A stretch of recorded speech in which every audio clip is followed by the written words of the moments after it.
Hey guys, we are here in San Francisco for the Boosto YouTuber Retreat. We've got the BlockWorld conference we're going to tomorrow in the morning, and also Litecoin Summit. Really excited to show you guys some footage from our trip. We also went and took in a lot of the sites, did some sightseeing.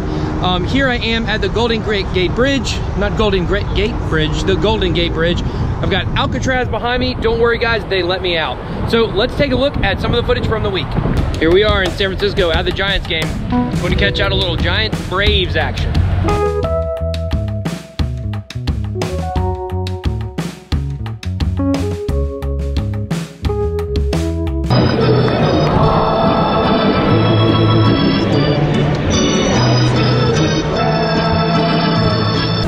Big game today, Braves won. Got a Braves victory. Came all the way out here for it. Well, here is the first Airbnb I'm staying at. The inside is the most scary thing you've ever seen.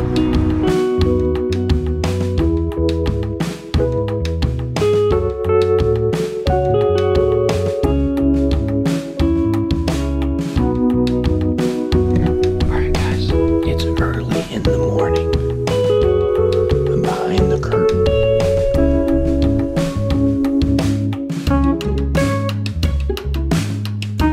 I got a great deal on jujubes.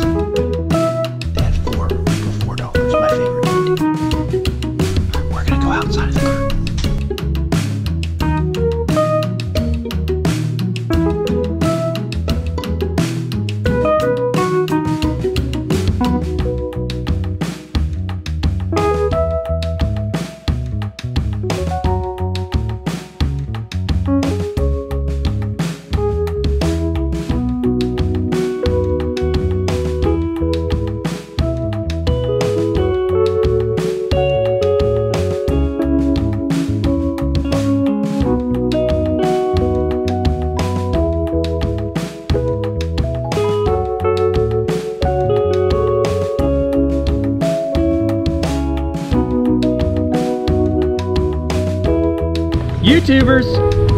YouTubers and a Twitter guy.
I used to settle value. I always have. If you're dealing with a merchant and you have the option of paying in crypto, I just pay in crypto generally. Sometimes it makes a lot of sense and sometimes it doesn't, but it at least brings people into the space. So for me, I guess with getting into YouTube, it kind of started with, my friends. They knew that I was in the space, and they were always asking me different questions about crypto. Bitcoin, should I buy, should I sell? Where do you go? Where do you go to buy it? Where do you go to sell it? All that kind of stuff. And I was getting the same questions over and over again. And so my buddies kind of like jokingly said, start a YouTube channel, right? So it was one of those things where it kind of didn't seem like it would be, a lot of fun to do, but later on, I came to realize that it's actually really cool. I don't know if anyone remembers, but about a year ago, last summer, right as I was starting to get really interested in crypto because of this thing called Ethereum, there was also another coin called BitConnect that was really sort of tarnishing the whole space and sort of the reputation of YouTubers, and just it was really bad for a lot of reasons. So I made my channel partly because I saw things like BitConnect is sort of the antithesis of what we needed to move forward as a space, how we needed to move forward as a space. The bear market was good. I think it was a cleansing, and I think from here we'll start to see more meaningful content, and the ones that stuck around in this space will definitely reap the benefits. When it comes to whether it's promoting something in specific like blockchain technology, I just kind of talk about, I think, like the topics that interest me, and hope that, you know, if it resonates with somebody, great, but I don't necessarily take the stance, nor do I feel like I have any duty to specifically promote blockchain technology or be an advocate. That's never kind of been like, you know, I'll talk to people about it, but I don't want to sit there and feel like I have to be a salesman for blockchain technology or for cryptocurrency, because that's just not the way I feel. But some people take that stance, and that's genuine for them. So I think it plays better for them, but for me it just doesn't feel genuine, so I don't do it. Part of Bitcoin, and it's actually the incentive structures. It's actually what makes Bitcoin work, right? So if there's no real money on the line, no one's going to try to attack it and steal money. Whereas with Litecoin and Segwit, if people put real money on the line, right, and because no one can steal from it, there's no more FUD about that anyone can spend, miners can steal Segwit transaction. I think that's something that's really important. Yeah, everything with Litecoin. Look at these dudes. This is a video, so it's not a still picture. Y'all look like idiots. We had this conversation, BitBoy and I had this conversation on the way over of what we think where the market's at, what's going, if everybody's hurt enough for it to start turning around, and you took the bit of the opposite stance to me. I think we've got plenty of downside to see. I don't see why not. Yeah, I still see a ton of positivity. Look, I mean, there's people look at all of us. We're here. You know, if I saw a couple of you guys drop off, I'd be like, oh, maybe I'll buy. but yeah, I guess so. Well, but I do feel that we have a lot. We do have a lot of downside to see. I feel like we won't see new all-time highs for a good 2.5, 3 years. I also think that people don't realize that Bitcoin itself still drives the space a lot. I think when, yeah, it still is. And I mean, I think that the halving does drive the market more than people realize. And when that supply gets cut, it doesn't happen right away. It's not like all of a sudden, oh my God, every 10 minutes there's half as many Bitcoin. But supply and demand over time kind of does its thing, and you know, a year later, we've seen it the last couple halvings. 2012, the supply gets cut. 2013, there's craziness in the market. 2016, supply gets cut. 2017 was insane. And I think when Bitcoin does that, then some of that money starts flowing elsewhere and things get crazy. So I don't know. I'm interested to hear people's thoughts, but I could be totally wrong. This is not financial advice.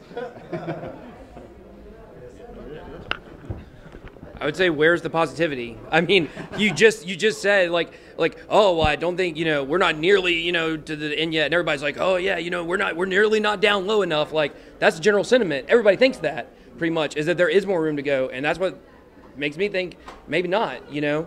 I do think that, you know, there's a theory I've talked a lot about on my channel, which is this $6,000 profitability line for the mining. I think a lot of people disagree with it, think it sounds crazy, but it's been proven true ever since people started bringing it up. I mean, we haven't gone under 6,000 for more than 18 hours the entire year, you know.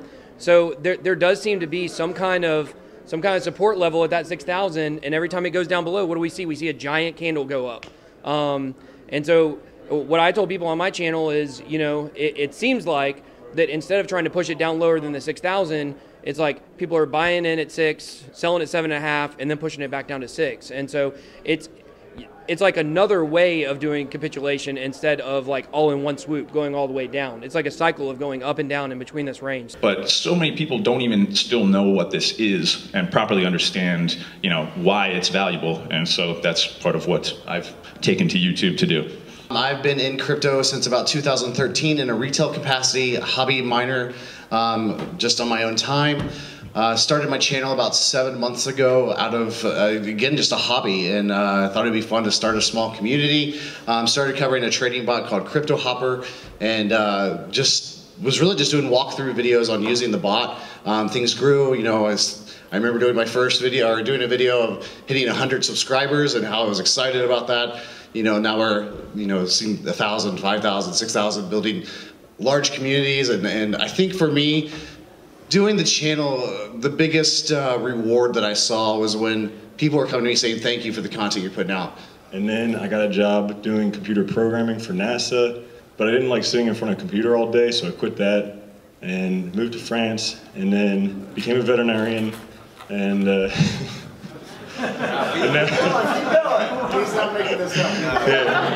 I also did real estate wholesaling for a while. I built an SEO company, but I was a bike mechanic for a while. I want to be a car mechanic one day. That's my goal. And but I have a lot of fun doing YouTube, and so I really enjoy that, and just being able to give back. Like that's the coolest thing about it. Like, it makes me feel good, because money's awesome and it's really cool, but you know, how much stuff can you buy? What really fills me up is just being able to give back to people. So it's cool.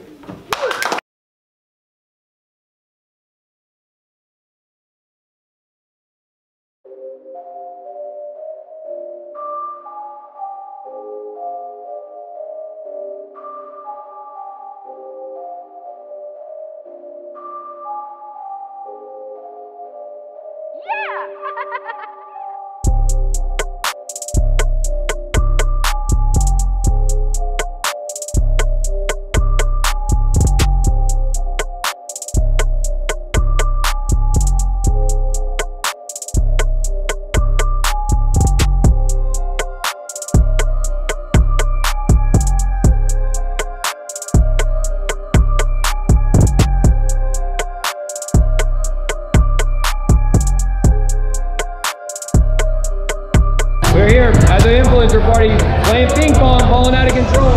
Getting a little dance on, getting a little ping pong on. A lot of people getting their drink on. You guys know me, straight edge. Let's see if we can get the bit boy to come up here.